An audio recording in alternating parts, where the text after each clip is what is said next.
இயேசு கிறிஸ்துவில் எனக்கு பிரியமான சகோதர சகோதரிகளே, இந்த நாளில் திருச்சபை கார்மல் சபையை சார்ந்த புனித சிலுவை அருளப்பர் அவருடைய விழாவினை சிறப்பித்துக் கொண்டிருக்கின்றது. இந்த நாளிலே நாம் அவரை பற்றி, அவர் நமக்கு கொடுத்த வாழ்வு முறையை பற்றி நாம் சிந்திக்க இருக்கின்றோம். அதற்கு முன்பாக இன்றைய நாளை சிறப்பான ஒரு ஜெபத்தோடு நாம் ஆரம்பிப்போம். என்றும் வாழும் எல்லாமல்ல பரலோக தந்தையே, இது வந்து நேரத்திற்காக உம்மை போற்றுகின்றோம், உம்மை புகழ்கின்றோம், ஆராதிக்கின்றோம், உமக்கு நன்றி செலுத்துகின்றோம். எந்நாளும் எந்நேரமும் எங்களோடு இருந்து எங்களை வழிநடத்தி கொண்டிருக்கின்றீர். அதற்காக உமக்கு நன்றி கூறுகின்றோம். எங்களுடைய அன்றாட வாழ்வில் ஒவ்வொரு நொடி பொழுதும் நாங்கள் எதை செய்ய வேண்டும், எதை செய்யக்கூடாது என்பதை எங்களுடைய மனசாட்சி வழியாக எங்களுக்கு கொடுத்து நாங்கள் உம்முடைய பிள்ளைகளாக என்றும் வாழ்வதற்குரிய ஆற்றலையும் அருளையும் எங்களுக்கு கொடுத்திருக்கின்றீர். இதற்காக உமக்கு நன்றி கூறுகின்றோம். ஒவ்வொரு நொடி பொழுதும் எங்களை பாதுகாத்து கொண்டிருக்கின்றீர், வழிநடத்தி கொண்டிருக்கின்றீர், உடனிருந்து கொண்டிருக்கின்றீர். அதற்காக உமக்கு நன்றி கூறுகின்றோம். எங்களுக்கு வருகின்ற இன்னல்கள், துன்பங்கள், துயரங்கள் அனைத்திலுமே நாங்கள் உம்மை கண்டு உம்முடைய ஆறுதலையும் அரவணைப்பையும் நாங்கள் பெற்று பிள்ளைகளாக வாழ வேண்டிய அருளையும் ஆற்றலையும், அதுபோன்று துன்பங்களை சந்திக்கக்கூடிய, சவால்களை சந்திக்கக்கூடிய ஆற்றலையும் எங்களுக்கு நீர்தாமே அளித்தருள எங்கள் ஆண்டவராய் கிறிஸ்து வழியாக மன்றாடுகின்றோம். ஆமீன்.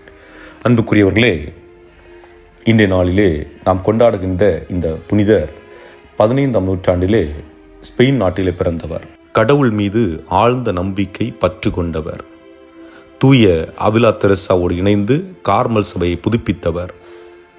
இதனால் தம் சொந்த குருக்களால், அதாவது கார்மல் சபை குருக்களால் சிறைப்படுத்தப்பட்டார், உடல் ரீதியாக துன்புறுத்தப்பட்டார், தம்முடைய சகோதர குருக்களால் ஒதுக்கப்பட்டார்.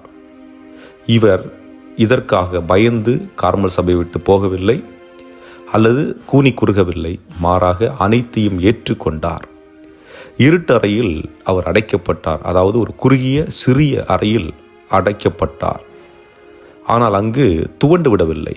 தூய பவுலடியார் சொல்லுவது போன்று, நான் கிறிஸ்துவுக்காக அனைத்தையும் குப்பை என கருதுகிறேன் என்ற வார்த்தையை வாழ்வாக்குகின்றார். அந்த இருளிலும் அவருக்கு கிடைத்த காகிதங்களிலே ஒவ்வொரு புத்தகத்தையே எழுதுகிறார்.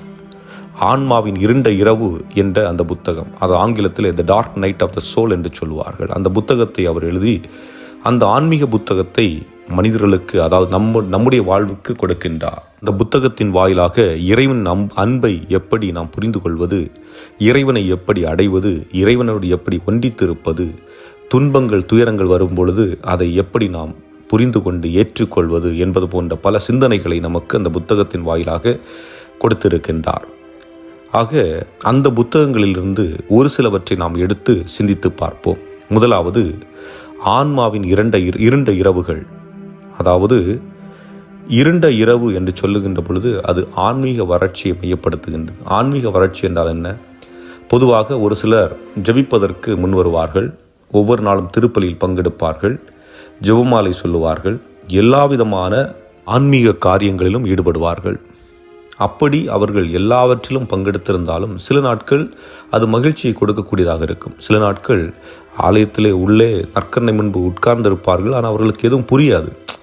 என்ன கடவுள் முன்னாடி உட்கார்ந்துருக்கணும், ஒன்றுமே உணரலையே, ஒரு கடவுள் இருக்கிற ஒரு பிரசன்னமே தெரியலையே என்ற ஒரு உணர்வு இருக்கும். அதுபோன்று நல்லது செய்து கொண்டிருப்பார்கள், மக்களுக்கு கல்வி பணி கொடுத்து கொண்டிருப்பார்கள், சில சேவைகளை செய்து கொண்டிருப்பார்கள், நோயாளிகளுக்கு உடன் இருப்பார்கள், தனிமையில் இருப்பவர்களுக்கு உடன் இருப்பார்கள். இப்படிப்பட்ட செயல்களை செய்து கொண்டிருக்கின்றவர்களுக்கு கூட சில நேரங்களில் அந்த இருண்ட இரவுகள் இருக்கும்.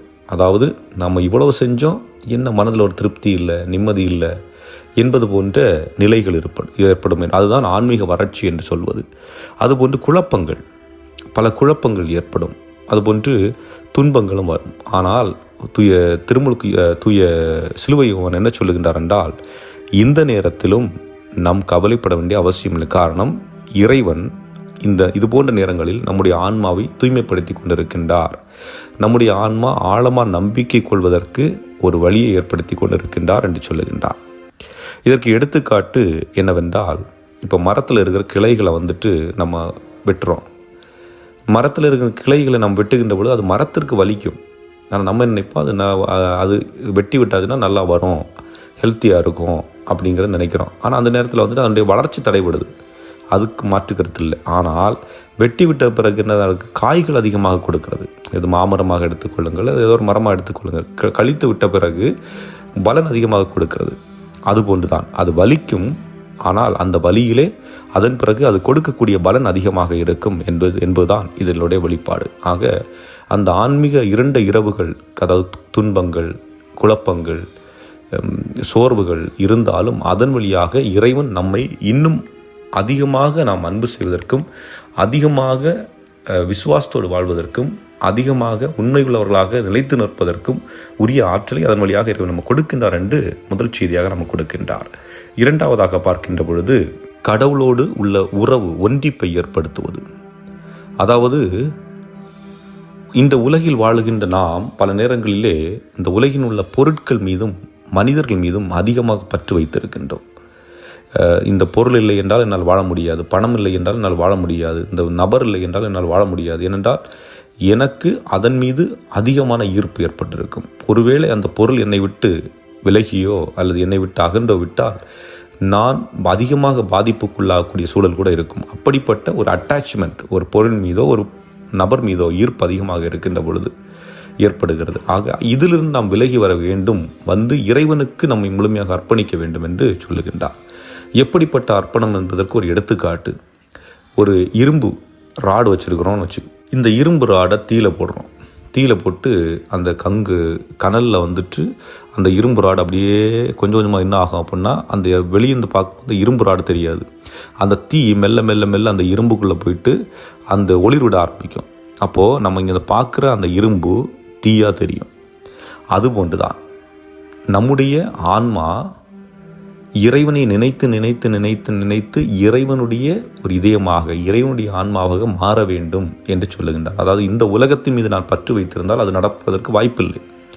ஆக நான் ஜெபிக்க வேண்டும்.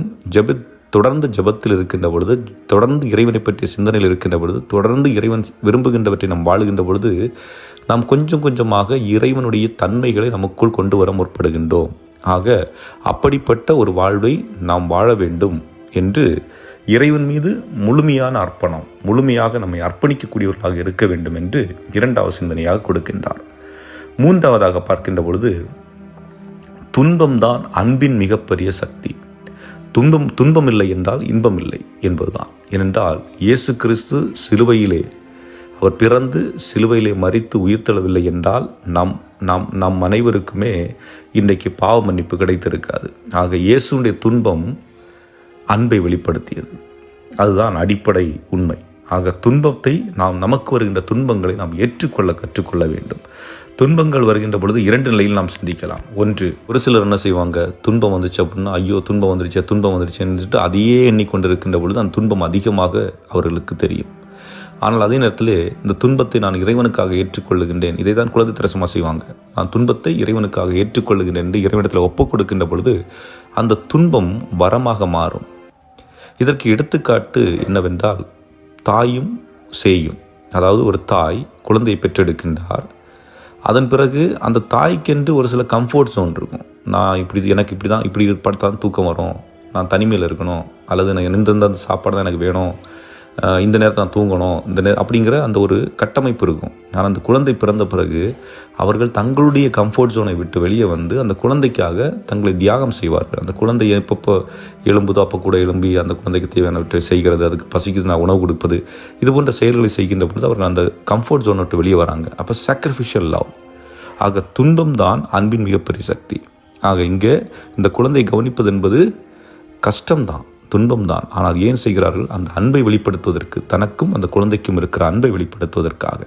இதைத்தான் நம்முடைய வாழ்வில் நாம் செய்ய வேண்டும் என்று இறைவன் அழைப்பு விடுக்கின்றார். அன்புக்குரியவர்களே, சிந்தித்து பார்ப்போம். நாம் பல நேரங்களிலே துன்பங்களை கண்டு ஒளிந்து ஓடிக்கொண்டிருக்கின்றோம். ஆனால் இன்றைய புனிதர் துன்பத்தை ஆயுதமாக பயன்படுத்தி அன்பாக மாற்று என்று நமக்கு அழைப்பு விடுக்கின்றார்.